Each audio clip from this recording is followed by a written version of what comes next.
My little 5-year-old self. I was bullied down. I couldn't see, bro. I thought I died. Growing up, I so badly just wanted to be, what? Boop. Shameful. No, this is so fierce. I can't get over this. If you ever want to record on your back camera and you're like, I don't know what I look like. If you see me leaning over here, look at this. Look at this little setup I got. Yeah, so I can make sure I'm in focus. The angle is a-okay. You do a little screen mirroring action. Yes, it's like I got my own little monitor set up. YouTuber me, the child that I was that posted on YouTube. Yes, I was a child posting on the internet.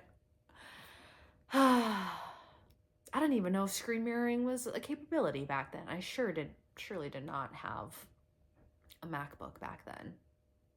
Oh, but I did. They actually gave us MacBooks in high schools. Oh, I went to a suburban high school. But anyways, as this video is titled, I just kind of wanted to talk about my experience growing up as a Chinese Persian American. Because my mom's family is Chinese, my dad's family is Iranian Persian, and I was born in Edina, Minnesota. Boop. So as you can imagine, growing up in the suburbs of Minnesota, let's just start off one thing. Minnesota, besides like the Twin Cities and even within the Twin Cities, besides Minneapolis, basically, Minnesota is very white. And back then it was very racist. I mean, in 2020, the whole world erupted with George Floyd. And hello, 2026, Renee Good, like, shit goes down in Minnesota and the people come together and like the spirit of Minnesota is just, I feel like the land here, maybe it's all the water spirit because we have all these 10,000 lakes. We actually have more. It's like 11,000 or something like that. But for the sake of saying like a catchy tagline, 10,000 lakes, maybe it's all the water spirit, but the spirit here is strong. The justice here, it just feels like I was born here for a reason. It kind of feels very humanitarian, but growing up 20 plus years ago, I grew up in white suburbs, predominantly white, and my own parents coming from such different cultures and like speaking different languages. It was really just a clusterfuck, but here we are. And I just want to talk about my childhood because what's going on right now, I mean, across the nation, but specifically in Minnesota, has just had me kind of feeling like, in a weird way, I grew up with so much shame being Chinese and Persian because I was probably like the only Asian kid. I think there was like one other Asian girl that was like Vietnamese that I grew up with, and then like one black guy, right? And then it's like a class of 30 kids, everyone else is white. And it was like, ew, what are you bringing for lunch? You know, a lot of my first generation Americans can, I think, relate to the amount of shame that we had growing up in America. And then I feel like, at least for me, when I turned 18 and I went to college, I mean, I went to Madison, so again, another predominantly white institution and space, but at least there I found my people of color and I started to be able to let go of some of the shame. And then this last year of expanding my nervous system capacity and healing and dropping the performance and creating safety in my body was like, okay, now I can really release some of the shame. But I'm like, how is it that all of a sudden I've grown up and I've released the shame for my heritage, my culture, just what I look like, and now within the last year, like, people are just being kidnapped for it, wrongfully so. People are being murked for it. So with all of that, I wanted to talk about my childhood and the shame I felt in hopes that other people feel seen, other people feel heard. I haven't been able to find my community on the internet yet of other first generation Americans and people that grew up with immigrants. So I'm like, let me do the talking. Maybe they can't find me because I am not speaking my truth. So growing up as a Chinese Persian American, I say Chinese first because my mom is Chinese, and I feel like whatever your mom is like, you're a little bit more of whatever your mom is because, you know, you grew inside of her for a good 9 months if you were carried to term. And then Persian, my dad is from like the south of Iran. This man grew up in the desert. He grew up in the midst of war, and it looks like kind of like I'm living in the middle of a war right now too. But then I grew up in the suburbs of Minnesota, and growing up in the suburbs of Minnesota was very, very, very, very, very, very, very, very shameful. I literally was called exotic. I was constantly asked what type of Oriental I was, and oftentimes when I said that I was Chinese Persian, 99% of the response I got within the suburbs of Minnesota was, "What's that?" And I said, "Oh, Iran." And they said, "What's that? Where is that?" And I said, Iran, next to Iraq. The United States went to war with them. And they're like, "Oh, Iraq. Oh, you're Iranian." And it was just a facade. Like I said in my catch-up video, I never felt like I grew. I never felt like I fit in. I never felt like I belonged in any of the groups. I was never American enough. A lot of people do. I grew up in like the Shakopee, Prior Lake South Metro area. So there was like a Native American reservation. So I grew up with people thinking that I was like Native American, that I was Mexican. Still, a lot of people to this day think I'm Mexican. Or Filipina. Those were like the top 3 that I got. And I was like, I am none of those. And growing up, I so badly just wanted to be white.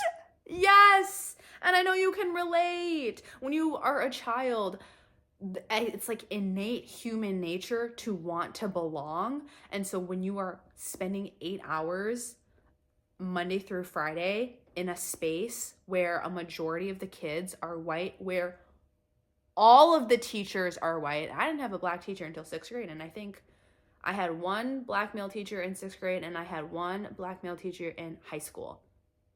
All the other teachers I've ever had in my whole entire life, white. All the kids that I went to, 90% of the kids that I went to school with, white. So growing up as a kid, it's innate human nature to want to belong, to fit in. It gives you a sense of safety when you have belonging. And so I just so badly wanted to be white.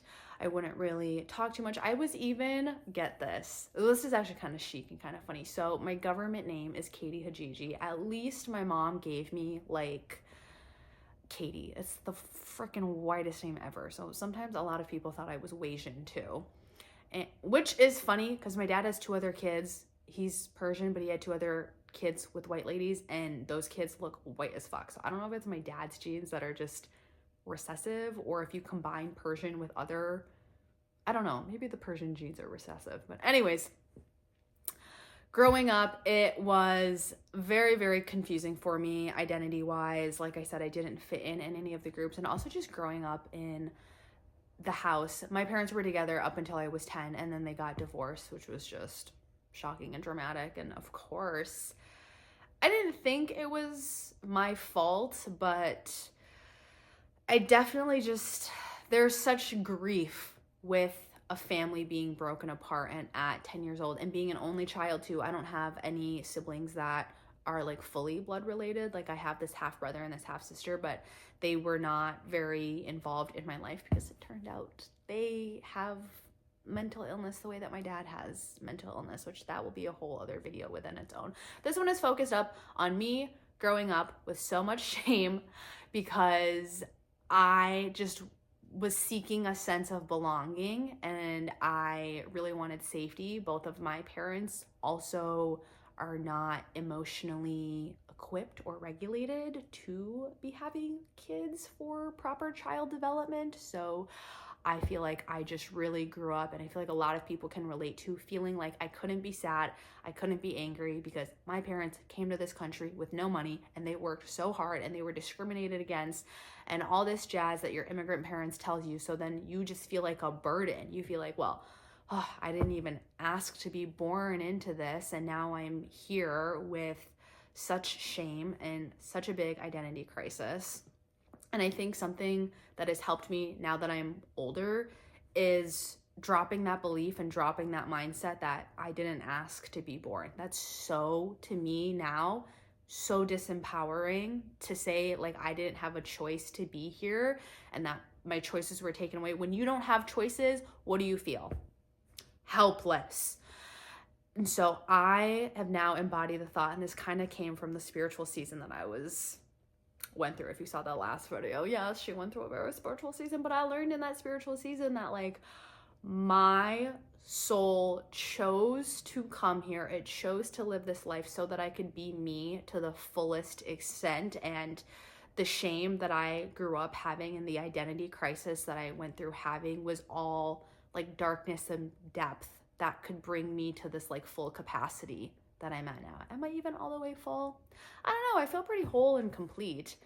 I guess time will tell as the days go on. But I think it was so funny growing up with two immigrant parents from two different cultures, because when we would have family gatherings when my parents were still together and we would like invite friends over, you would tell like we'd be like, oh, the party, whatever, come to our house at like 4. And then all the Chinese people are showing up at like 3:45, 3:50, 4, maybe the latest like 4:15, and they're so apologetic bringing so many gifts. And then all of the Persian people are showing up at like 7 p.m. after all the Chinese people have left, because there are just such cultural differences between Chinese culture and Persian culture, but then also living in America and having such a different culture from American culture. Like these 3 cultures I grew up with shaped me to be who I am. I just wish that I could look back at my younger self and be more prideful in who I am. But hey, I'm here today and I am proud to take and dabble and embody different parts of the 3 cultures that I grew up around. And now I look at it as a lens of like, oh my gosh, I'm so blessed, I'm so gifted, I'm so rich in culture. And like even celebration season, you know, you usually just think like, oh, celebration season is November to January. You got a Thanksgiving, you got a Christmas, and you got a New Year's. My celebration season has and always will be from November to March, because you do Thanksgiving, then it's my birthday, then Christmas, then the American New Year, calendar New Year, then you have Chinese New Year, which always switches. There's not like a certain date because it follows the lunar calendar, so it's always changing, but it's always at the end of January or like February time.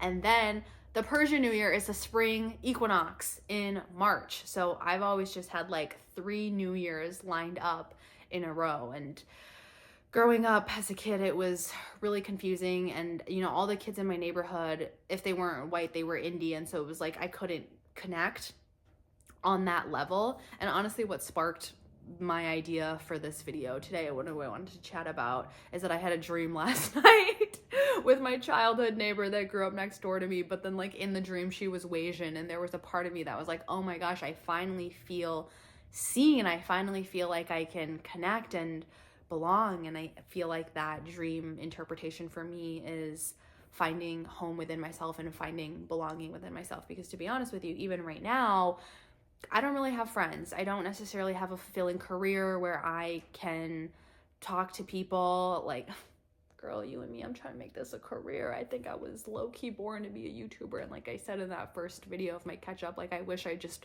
would have kept posting on the internet.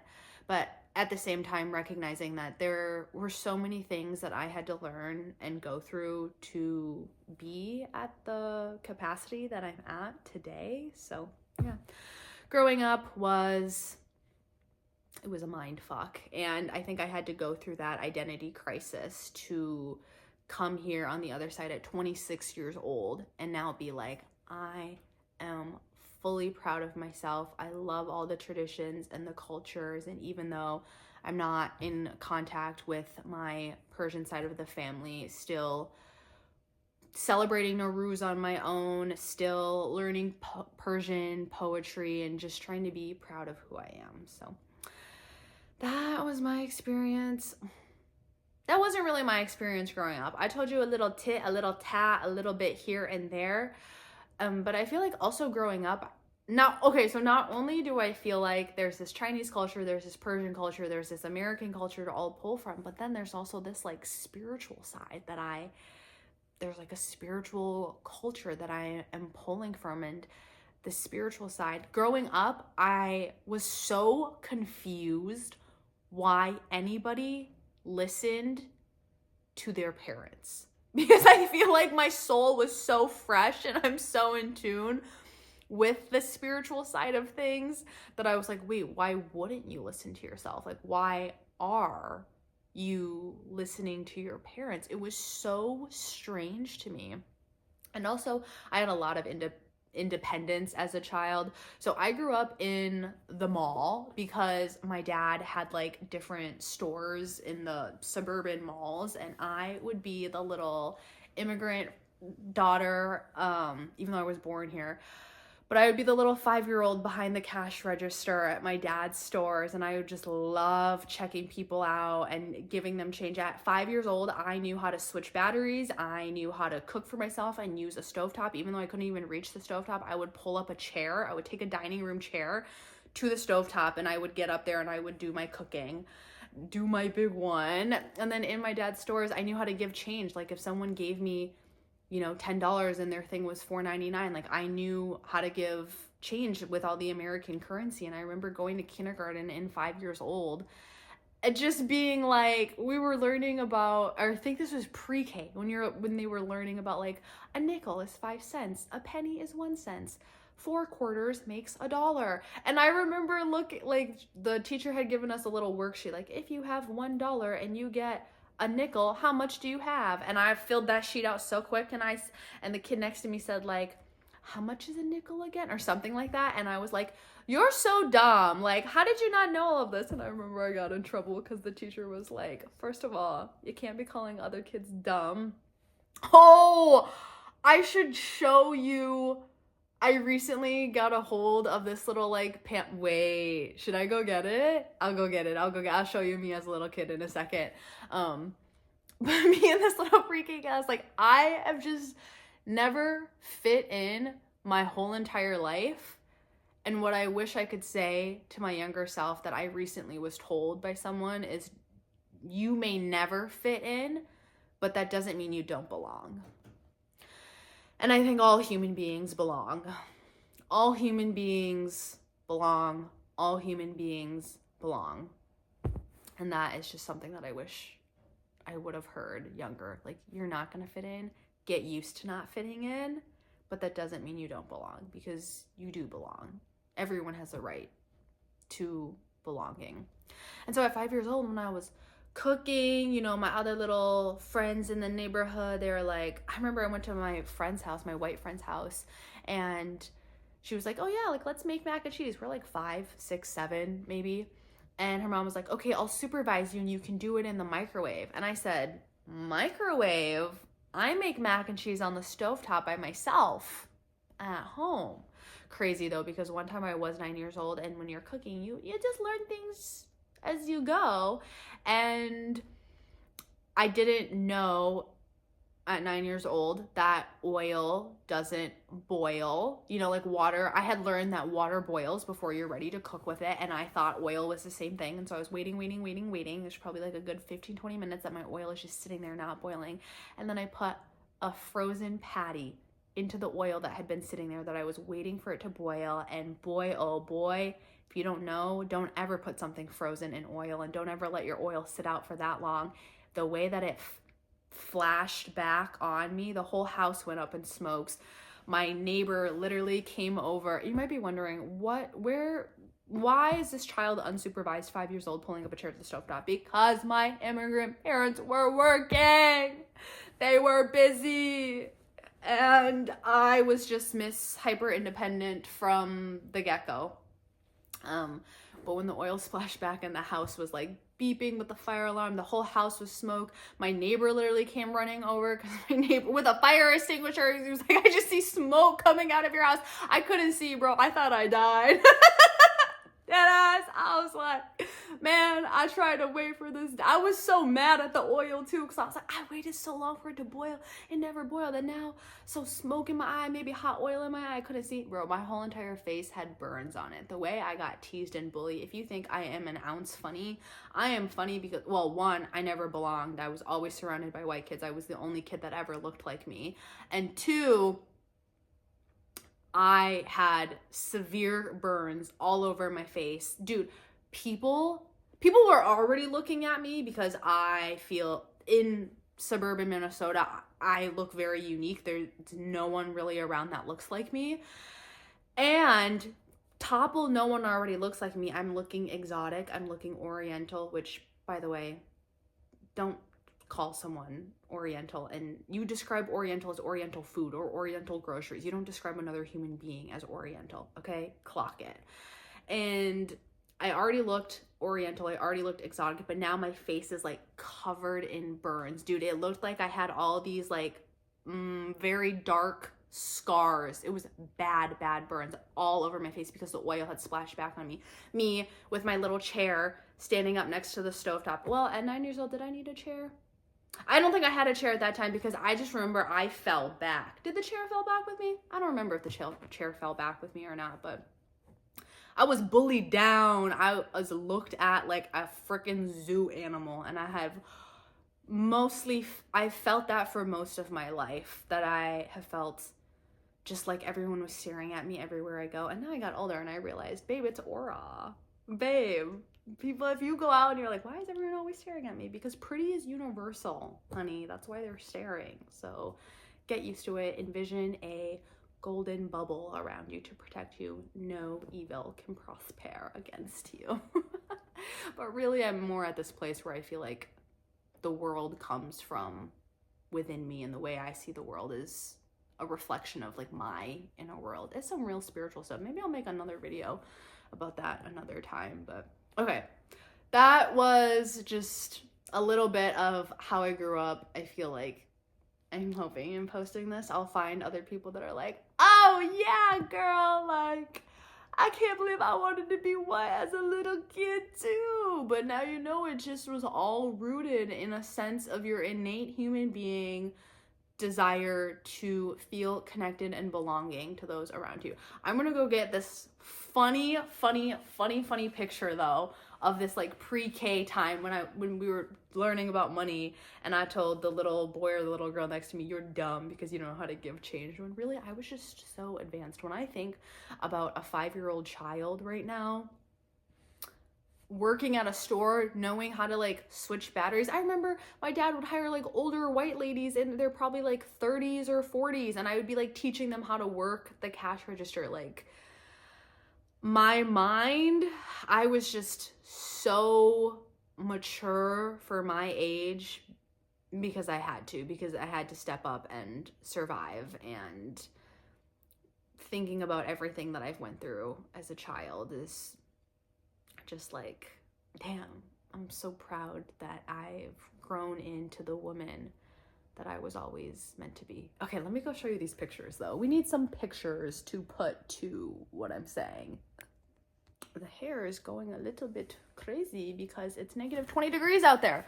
But anyways, I found these pictures. Like, so not only was I navigating learning my mom's culture, which was very different from my dad's culture, but then I was also navigating, actively learning the American culture and then teaching it to my parents. I remember being 7 years old, trying to read a tax document and trying to translate it into like Chinese for my mom. And I'm like, I don't know what these words are. Like compliance as a 7-year-old, I don't know that word. I can like barely sound it out in English.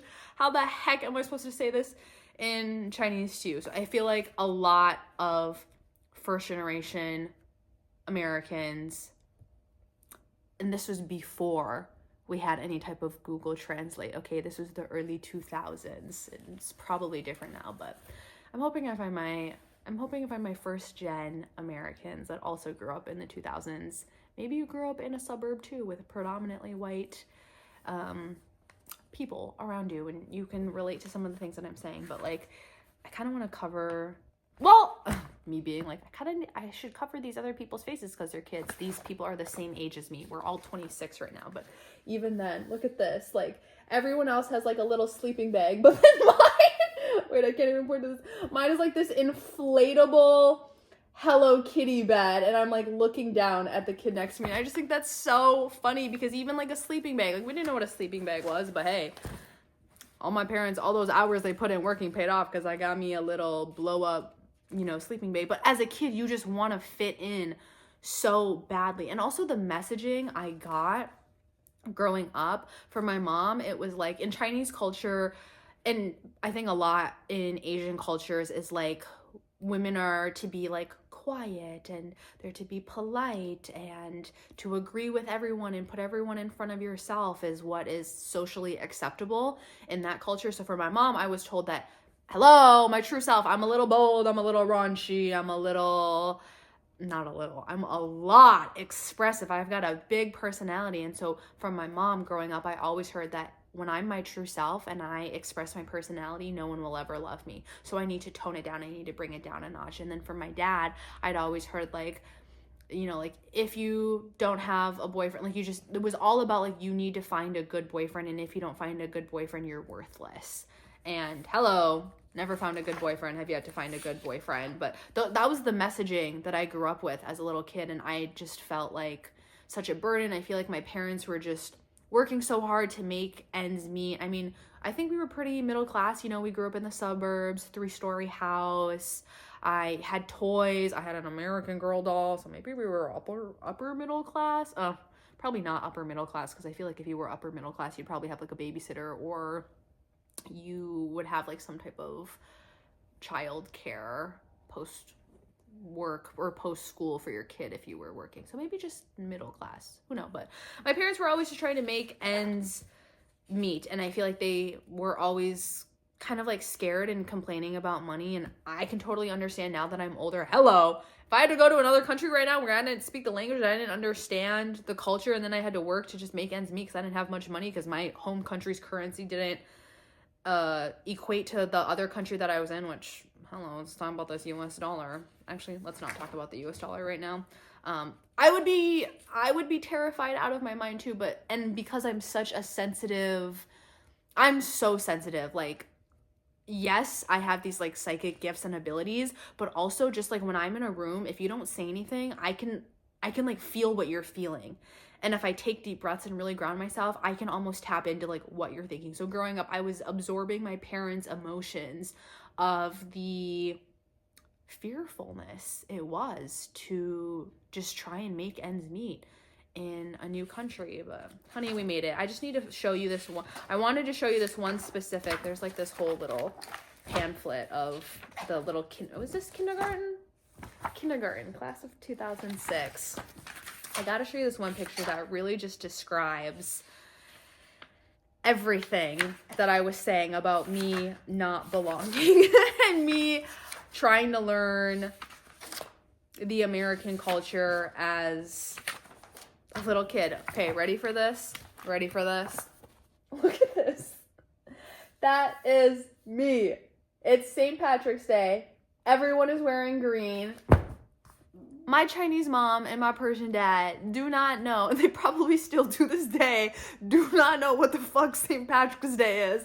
So I showed up to school wearing pink. I think I wore pink every single day when I think we had to wear uniforms, but so when I wasn't wearing a uniform, I was wearing pink, because pink's my favorite color. It's always been my favorite color. So imagine just as a little kid showing up and everyone's talking about like they're so excited, St. Patrick's Day, everyone's wearing green. I just felt like such an outcast, and I've never felt like I've belonged, and that is so sad. And this year I've been reshaping and rewiring my mindset to be like, okay, I don't fit in at all. Clearly, here I am on a Friday night talking to my phone by myself, watching the monitor on my laptop while people are probably like going out and hanging out with friends. I don't have friends to hang out with right now. Like, I clearly don't fit in with just a lot, but I do belong because I am a human being. You are a human being. You belong no matter what your cultural background is. I wish that you can take pride in your cultural background and knowing that all human beings belong. And I hope in posting this that we can make a community together of all the misfits that don't fit in but belong. We'll all band together and bond over our trauma. No, just kidding. We're not bonding over our trauma. We are self-aware people that have taken the time to, I was gonna say like dwindle down our trauma, but that's not the right language I'm looking for. We're self-aware people that recognize that our traumas don't define us, and we continue to build a life around our traumas. And in diving into some innate, it's kind of like my word of the video, diving into some deep reservoir of wisdom and knowing that those traumas were things that our soul signed up to take on so that we could further evolve. And sometimes a broken heart needs to be broken so that more light can shine in and more love can get in. Ah! Trademark that, honey. Well, I feel like this is a good one to end it on. She sends you, my little 5-year-old self sends you a lot of love in being who you are. And this is good timing. My cousin is faced. Let's see if she has anything to add. Kelly, I'm filming a YouTube video right now about how, say hello to the people. Hi, fam. I'm filming a video right now about what it was like to grow up as a daughter of immigrants in a predominantly white area. And I had to show the iconic picture of me standing out like a sore fucking thumb. You are the diversity. I am the DEI card. But this is my cousin Kelly, y'all. She's also Chinese, but okay, let's get into that. Let's get into that in 1 second. I answered this on the call because I was wondering. So Kelly is my cousin. She is my mom's younger brother's daughter. But then her mom is also Chinese, so she's 100% Chinese. She's not half and half like me. But do you have anything to add? But she also grew up in a predominantly white area. Do you have anything to add about a tidbit, a story, or anything about growing up predominantly white? Did you have did you have any shame in being Chinese? Or was it different for you because both of your parents were Chinese, so you had that like stability at home? Oh, I remember when I was in elementary school, I hate myself that I felt the shame or sadness, but I just remember distinctively in elementary school, my mom bought me like this cute Tupperware, and it had like fried rice and Chinese sausages in it, and it was so good. Love Chinese sausages. It was so good, and it was in a cute Barbie like Tupperware thing, and I just remember I opened it, and another student of mine, of course, they were white.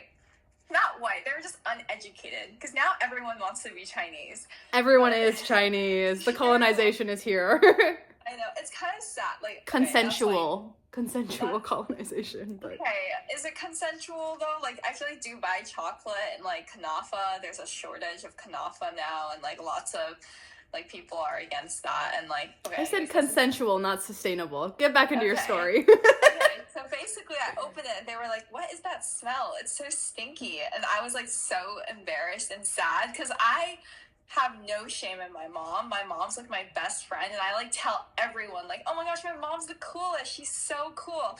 And then when they called my mom's food stinky, like a part of me just like broke. And then from then on, I just never brought food from home. I never had a lunchbox ever again. And I ate like stupid chicken tenders to fit in with the white kids, and now I just want to slap my younger self and be like, bro, embrace your good food. These white people don't know anything because they aren't exposed to it, and then they're just like calling it stinky. But yeah, dude, that story I feel like can resonate. So many people. Do you think there are like 1 million first gen kids? Yeah, for sure. I hope this video reaches 1 million first gen kids, and you can collectively with us understand that we all went through this shared experience. And now everyone likes sushi. Everyone wants to go to Japan. They're more cultured, but back then there was so much shame. So much shame.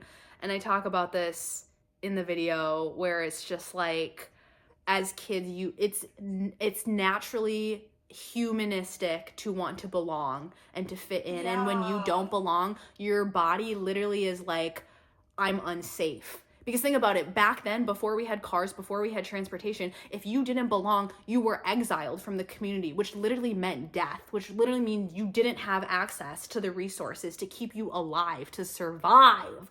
And so we Yeah. went through that and we transpired and we evolved and we'll keep evolving. Okay, y'all, that's this week's video. Thank you, Kelly. Everybody say thank you, Kelly.